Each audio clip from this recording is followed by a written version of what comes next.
ओम शांति। अब तक हमने देखा कि कैसे ब्रह्मा बाबा ने अपनी सारी जायदाद माताओं की कमेटी को समर्पित करके ईश्वरीय सेवार्थ में काम में लगाई। अब आगे का टॉपिक हमने लिया था कि इस सत्संग का नाम ओम मंडली क्यों पड़ा। जब ये सत्संग बहुत ही उन्नति को प्राप्त होने लगा तो लोगों में ये ओम मंडली के नाम से विख्यात हो गया, क्योंकि यहाँ पर ओम की ध्वनि की जाती थी और उसके अर्थ स्वरूप में स्थित किया जाता था। तो बाबा ने देखा अनेक माताओं पुरुषों के जीवन में ईश्वरीय शक्ति की झलक आ रही है। उनके जीवन में पवित्रता आनंद आ गए। कैसे नर नारी परमपिता का बनाने का कार्य कर रहे हैं, कैसे ज्ञान में बनने का कर रहे हैं कार्य। तो परमात्मा के सिवा किसी मनुष्य से इतना बड़ा कार्य हो ही नहीं सकता था, जो वो उनके जन्म जन्मांतर की ज्ञान की प्यास बुझा रहे थे। तो जैसे बाबा ने 5000 वर्ष पहले ही उनके मुख द्वारा ये महावाक्य उच्चारण कर दिए थे कि काम विकार नरक का द्वार है, तो समझते थे कि ब्रह्मचर्य के बिना ज्ञान अमृत की पूरी धारणा नहीं हो सकती।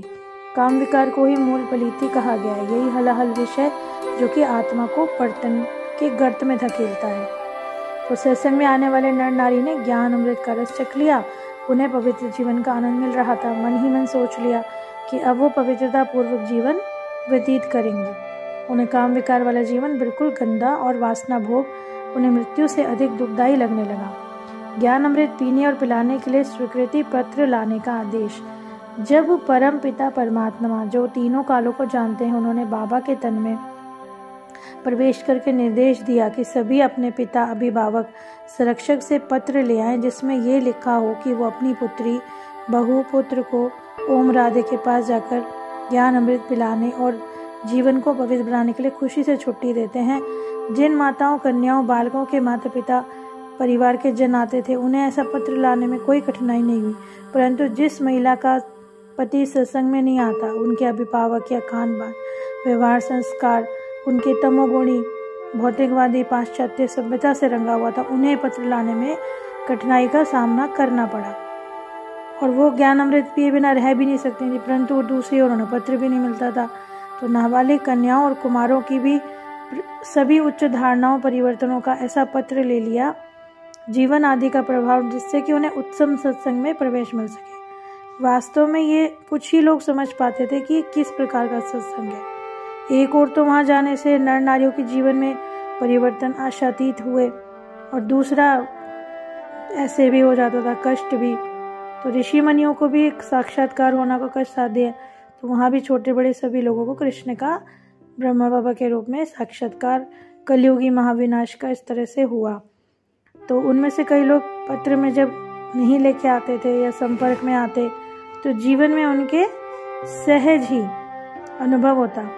तो ब्रह्मा कुमारी हृदय पुष्प दादी ने अनुभव व्यक्त किया कि जो पढ़ने योग्य। एक दिन बाबा ने कहा, सभी लौकिक माता पिता से सास ससुर से चिट्ठी ले आओ, जिसमें लिखा हो हम अपनी बच्ची को खुशी से छुट्टी देते हैं, तो ओम मंडली में ज्ञान अमृत पी लेने और पिलाने जावे। अतः मैंने भी लौकिक पिता से आवेदन किया। तो वो मांसाहारी थे, शराब पीते थे, धर्म की तरफ झुकाव नहीं था। तो उन्होंने कहा मैं ऐसी चिट्ठी नहीं लिख के दूंगा। तो मैं सोच में पड़ गई अब क्या होगा। बाबा चिट्ठी के बिना सत्संग में प्रवेश नहीं देंगे और पिताजी चिट्ठी नहीं लिख के देते, तो मैं तो ज्ञान अमृत के बिना कैसे ही रहूंगी। तो मनी मन प्रभु को याद करके कहती, प्रभु आप सहायता करो। आखिर एक दिन लौकिक पिता को कहा कि आपको बाबा ने याद किया है। ये सुनते ही हमारे पिता का मन मोम की तरफ पिघल गया। कहने लगे, दादा इतने बड़े व्यक्ति हैं और वो मुझे बुलाएं, तो ऐसा कैसे हो सकता है कि मैं ना जाऊं, मैं आज ही चलता हूं। तो ससुराल भी हैदराबाद में ही छमान था। दादा की ओर से मिलने का संदेश सुनकर सम्मान देते हुए लौकिक पिता मेरे साथ चले गए। तो मैंने बाबा को समाचार दिया कि पिताजी आए हैं। तो उन्होंने मुझे साथ ही मैंने ये भी बता दिया कि पहले इन्होंने पत्र लिख कर देने से इनकार कर दिया था। बाबा ने उनसे कहा, क्या आप जानते हो आपकी पुत्री यहाँ क्यों आती है? आज इसके जीवन में जो शांति है वो कैसे है?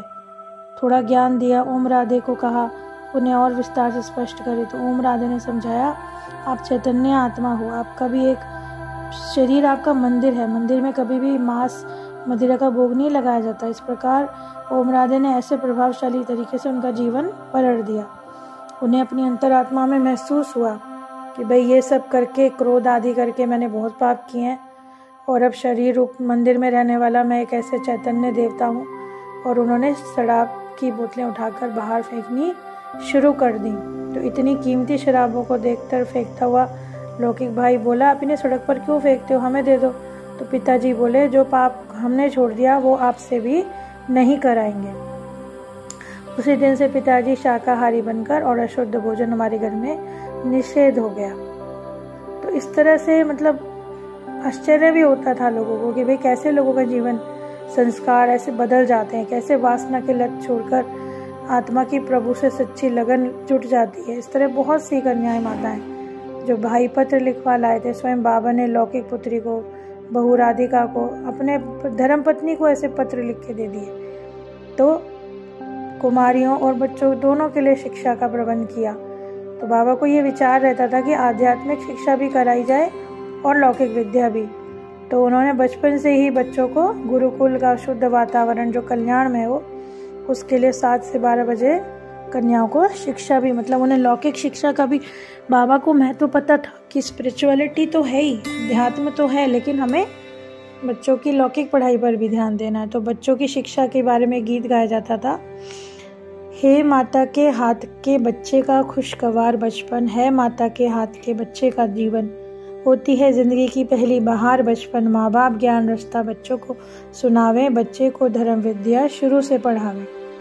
तो इस तरह से बाबा ने छोटी आयु के बच्चों को शिक्षा दोनों तरह की, लौकिक और अलौकिक। और जब बच्चों को शिक्षा दी गई तो थोड़े समय में विद्यार्थियों की संख्या भी बढ़ती गई। और इसी तरह से जब बाबा ने उस मकान को बोर्डिंग बनाने की आज्ञा दी तो जो छोटी कन्याएं थी ज्ञान लेने आती थी तो उनसे पूछा गया कि कौन कौन शिक्षा देने और लेने के लिए तैयार है। तो ब्रह्मा कुमारी, कुमारिका जी, चंद्रमणि, हृदय मोहिन दादी जो गुलजार दादी के नाम से ब्रह्मा कुमारी, उन्होंने 2-3 ने अपने सर पे जिम्मेदारी ली। तो बाबा का जो जीवन है हमें इतना उनसे शिक्षा मिलता है कि भाई कैसे उन्होंने छोटे छोटे बच्चों को भी सब तरह की विद्या और कितना प्यार से उन्होंने पढ़ाया। हैदराबाद में बच्चों को शिक्षा दी गई, ईश्वरीय विश्वविद्यालय के नाम से ये कैसे चला। और यज्ञ सेवा, मतलब जो बच्चों के कपड़ों के सिलाई का ग्रुप, शुरू से ही बाबा कहते थे शरीर आत्मा का वस्त्र ही है, आप स्वयं को इससे न्यारा परंतु श्रेष्ठ कर्म करते रहना चाहिए ताकि सतयुग में आपको देवतुल्य, निरोगी और सुंदर काया मिले और राजकुलोचित वेशभूषा मिले। तो सभी मिलजुल कर ईश्वरीय समृद्धि में स्थित होकर सही अर्थों में कर्म योगी बनकर अपने जीवन को सफल बनाते रहे। तो बाबा ने जो जो शिक्षा दी कि भाई 5 तत्वों का ये शरीर हमारा पुतला है, मैं, मेरा, मेरा कहने वाली मैं ज्योति स्वरूप आत्मा हूँ, इस तरह के पाठ बने होते। 10:30 बजे छुट्टी, 11 बजे से 1 बजे तक क्लास होता। फिर आध्यात्मिक ज्ञान के विषयों पे सरल सरल गीत बजाए जाते हैं। अंतिम पीरियड में लगभग 1 बजे के बाद सभी बच्चों को बैठाकर शांति समाधि में ओम की धुनी कराई जाती। बहुत से बच्चे ध्यान अवस्था में चले जाते। तो ये दृश्य देखने लायक होता था। वहाँ के राजकुमारों की वेशभूषा, उनके रहन सहन ऐसा का वर्णन करते कि सुनने वाले आकर्षित हो जाते उनकी तरफ। मतलब बच्चे भी ऐसे बड़े बड़े अनुभव सुनाते, उनके साक्षात्कारों के अनुभव सुन के लोगों को बड़ा गहरा अनुभव होता। इसी तरह से उनकी शारीरिक वो भी कराई जाती, व्यायाम जैसे रस्साकशी, कुर्सियों का खेल।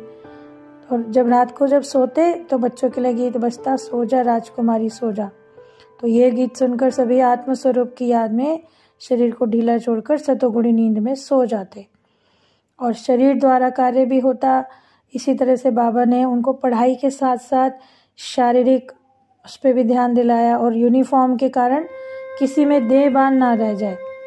तो बाबा ने कराची में सबको समुद्र तट पे घुमाने भी ले गए और वहाँ बैठकर प्रभु चिंतन करने को कहते। और बाबा समझाते कि परमात्मा की याद में टिकना ही एकांत है।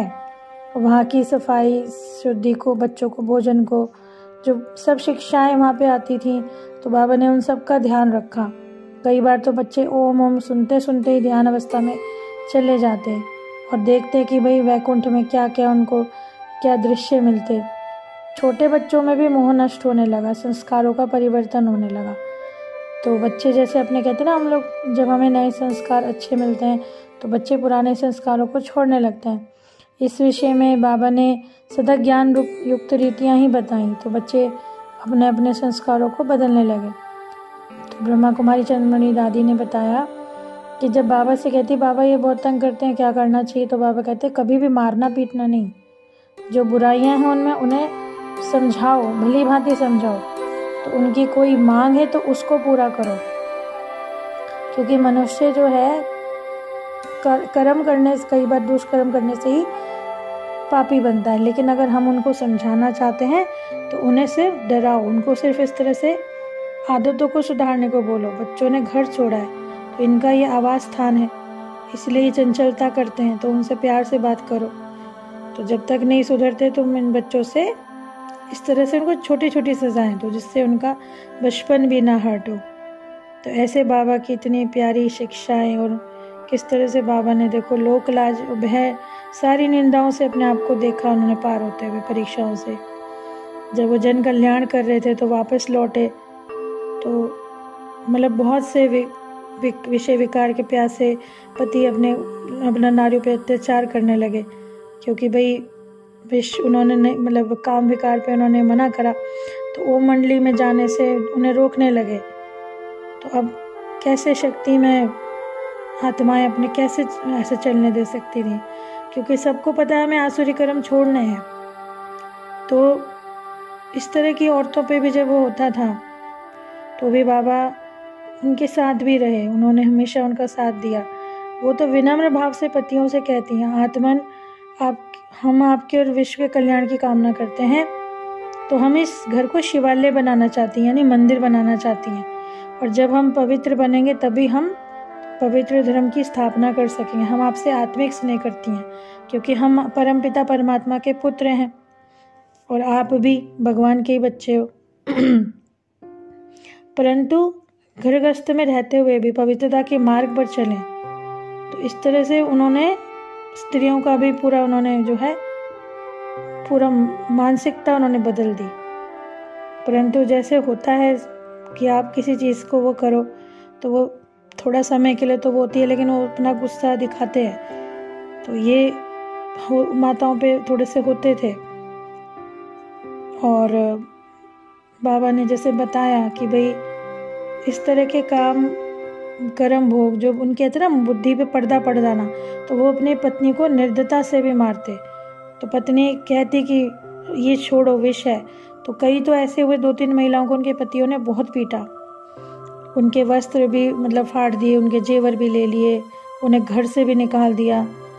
जब बाबा ने सुना तो देखा माताओं को ऐसे पीटा गया है, तो इस तरह से उनको मतलब देखकर वो भी हुआ, और उन्होंने ये बोला इस दुनिया में कि भाई देखो, सबको ये चीज़ अपने, अगर तुम नहीं अपना वरदान से मानताओं का मन ना टूटे, तो बाबा ने हमेशा उनका साथ दिया, किसी भी तरह से उनको अकेला नहीं रहने दिया। हमेशा बाबा कहते कि भाई परमात्मा का कार्य है, परमात्मा जो शिक्षाएं देते हैं, जो बाबा ने उनके साथ खड़े होकर उनकी मदद करी, तो वो लोग भी जब उनके साथ रहे तो वो भी उनके खिलाफ हो गए। तो बाबा ने कहा मैं तो ज्ञान अमृत पिलाने की सेवा कर रहा हूँ, तो मैं इन लोगों से ये कैसे कह सकता हूँ कि आप विश्व विकार में डूबो। अपनी लौकिक पुत्री को भी उन्होंने देखा कि भाई वो भी ब्रह्मचर्य का पालन करती है, तो बाबा ने ये बोला कि मैं तो इन आत्माओं का सेवक हूँ, मुझे तो बाबा ने, प्रभु ने इनकी सेवा के निमित्त बनाया है, और मैं इनको आज्ञा देने वाला कोई नहीं होता, आज्ञा देने वाला करा रहा है कार्य, मैं तो केवल एक सेवक हूँ, ओम मंडली में सेवा करने के लिए आया हूँ। तो बाबा ने इस तरह से बोला कि मैं आपसे उसमें कैसे दखल दे सकता हूँ। और जब स्त्रियां पावन बनना चाहती हैं, वो ब्रह्मचर्य का पालन करना चाहती हैं, क्योंकि सतयुगी सृष्टि पे जब सतयुगी देवी देवता धर्म होगा तो वहाँ काम वासना नहीं होगी, और उसकी जो स्थापना वो अभी से होगी। तो इसी तरह से उन्होंने देखा जब कि भाई कितना पीटा गया, डराया धमकाया भी गया है, परंतु बाबा उनके साथ हमेशा उनकी मदद करते रहे, और उन्होंने जितना समझा सकते थे उनके पतियों को भी समझाया। परंतु कहते हैं ना, होनी तो होनी है। कई लोगों पे तो अच्छा असर भी हुआ, लेकिन कई लोगों ने तो उस तरह से उन पे पत्थर भी मारे, मतलब खूब गुस्सा भी हुए लोग। तो बाबा ने ऐसा भी देखा समय। आगे हम और भी देखेंगे बाबा की सेवाएं और बाबा का चरित्र कैसा रहा।